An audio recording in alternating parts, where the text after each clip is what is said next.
آسی کی دنیا کے پیارے دوستو، السلام علیکم۔ دوستو، دنیا کے مختلف مذاہب میں ایک نجات دہندہ کے آنے کا تصور پایا جاتا ہے، لیکن اسلام میں امام مہدی کے ظہور کا عقیدہ ایک منفرد اور مستند حقیقت ہے۔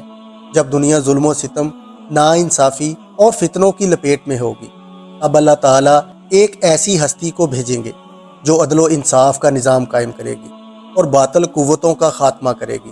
یہ ہستی کوئی اور نہیں بلکہ امام مہدی علیہ السلام ہوں گے، جن کے ظہور کے بارے میں نبی کریم صلی اللہ علیہ وآلہ وسلم کی متعدد احادیث میں واضح اشارے دیے گئے ہیں۔ اب سوال یہ ہے کہ امام مہدی کب ظاہر ہوں گے، ان کی نشانیاں کیا ہوں گی، اور وہ کس طرح دنیا میں حقیقی اسلامی حکومت قائم کریں گے۔ تو آئیے اسلامی روایات اور احادیث مبارکہ کی روشنی میں مکمل تفصیلات جاننے کی کوشش کرتے ہیں، لہٰذا ویڈیو کو شروع سے آخر تک ضرور دیکھیے گا۔ امام مہدی علیہ السلام نبی کریم صلی اللہ علیہ وآلہ وسلم کی نسل سے ہوں گے اور حضرت فاطمہ رضی اللہ تعالیٰ عنہ کی اولاد میں سے ہوں گے۔ احادیث کے مطابق ان کا نام محمد اور والد کا نام عبداللہ ہوگا، جو نبی کریم صلی اللہ علیہ وآلہ وسلم کے نام سے مشابہت رکھے گا۔ وہ ایک عام انسان ہوں گے، لیکن اللہ تعالیٰ ایک ہی رات میں انہیں خاص روحانی اصلاح عطا فرمائیں گے اور وہ دنیا میں اسلام کی سربلندی کے لیے کھڑے ہوں گے۔ پیارے آقا صلی اللہ علیہ وآلہ وسلم نے فرمایا کہ امام مہدی ہم اہل بیت میں سے ہوں گے اور اللہ ایک ہی رات میں انہیں درست فرمائے گا۔ یہ حدیث اس بات کا واضح اشارہ ہے کہ امام مہدی کے ظہور سے قبل وہ ایک عام انسان ہوں گے، لیکن اللہ تعالیٰ انہیں ہدایت دے کر اصلاح اور قیادت کے منصب پر فائز کریں گے۔ امام مہدی کا ظہور اچانک نہیں ہوگا، بلکہ اس سے پہلے دنیا میں کئی غیر معمولی اور بڑی نشانیاں ظاہر ہوں گی، جن میں عالمی سطح پر فتنہ و فساد، جنگیں اور قدرتی آفات کا وقوع پذیر ہونا شامل ہیں۔ امام مہدی کے ظہور سے پہلے دنیا بے پناہ ظلم، ناانصافی اور بد امنی کا شکار ہوگی۔ ہر طرف فتنہ و فساد ہوگا، قتل و غارت گری عام ہوگی اور لوگ دین سے دور ہو چکے ہوں گے۔ نبی کریم صلی اللہ علیہ وآلہ وسلم نے فرمایا، جب دنیا میں ہر طرف ظلم و ستم عام ہو جائے گا، ناحق خون بہایا جائے گا اور لوگ دین سے دور ہو جائیں گے، اب امام مہدی کا ظہور ہوگا۔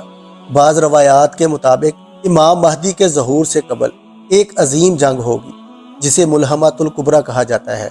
اس جنگ میں مسلمان اور غیر مسلم طاقتوں کے درمیان گھمسان کا معرکہ ہوگا، جس میں بے شمار لوگ مارے جائیں گے۔ حدیث مبارکہ کے مطابق امام مہدی کا ظہور مکہ مکرمہ میں ہوگا۔ وہ ابتدا میں عام لوگوں کے سامنے نہیں آئیں گے، لیکن جب دنیا میں فتنہ فساد اپنی انتہا کو پہنچ جائے گا تو کچھ نیک اور صالح لوگ انہیں تلاش کریں گے اور انہیں مجبور کریں گے کہ وہ امت کی قیادت سنبھالیں۔ نبی کریم صلی اللہ علیہ وآلہ وسلم نے فرمایا، لوگ امام مہدی کو مکہ میں تلاش کریں گے، حجرہ اسود کے قریب ان کے ہاتھ پر بیعت کریں گے، اگرچہ وہ خود اس پر راضی نہیں ہوں گے۔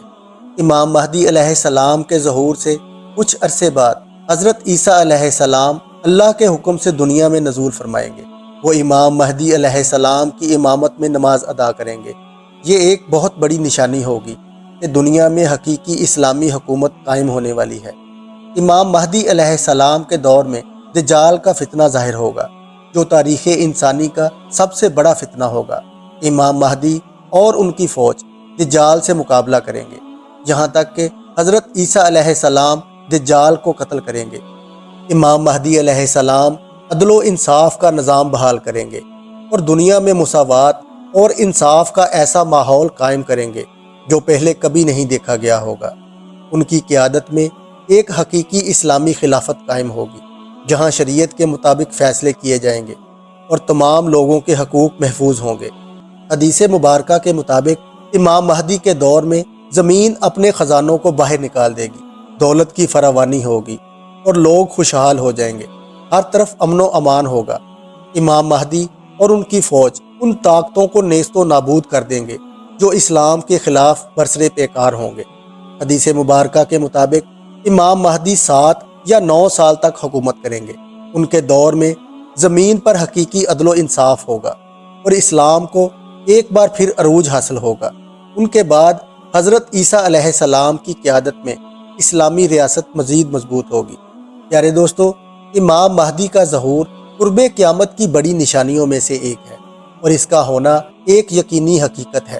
وہ دنیا میں عدل و انصاف کا نظام بحال کریں گے، ظلم و ستم کا خاتمہ کریں گے، اور مسلمانوں کو حقیقی قیادت میسر آئے گی۔ لیکن ان کے ظہور سے پہلے جو فتنے اور آزمائشیں آئیں گی، ان کا سامنا کرنے کے لیے ہمیں اپنے ایمان کو مضبوط کرنا ہوگا۔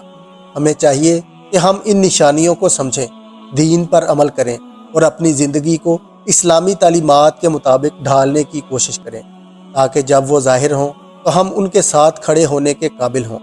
اللہ تعالی ہمیں حق کو پہچاننے اور اس پر عمل کرنے کی توفیق عطا فرمائے، آمین۔